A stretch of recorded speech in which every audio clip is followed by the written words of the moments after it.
it's brave words, but the reality is going to be very different.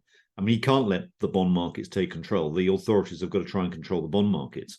And I think this is another way of saying what, to use an acronym, this is YCC, or yield curve control.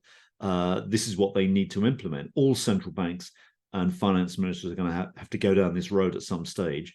The debt burdens that the West in general faces, but the US faces specifically, are of eye-watering magnitude. And essentially, unless something changes, yields are going to keep punching upwards because of the amount of debt that needs to be sold. And I think you can see that already in the US system, where the rising yields pretty much since the summer or late summer has had absolutely nothing to do with inflation expectations, nor anything to do with the pace of the economy. It's everything to do with basically supply and demand in the market.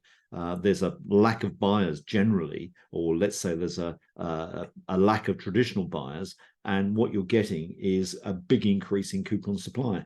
And that is a major issue for the authorities to tackle. What it will mean ultimately is they've either got to play a few tricks, which I think they're basically doing right now anyway, but more particularly, the Federal Reserve has got to come in and buy more debt.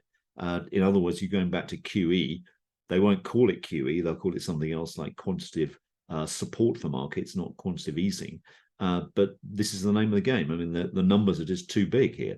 You can't rely on the private sector to take up all this supply, particularly when a big constituency, which is foreign investors, are plainly losing their appetite for US debt.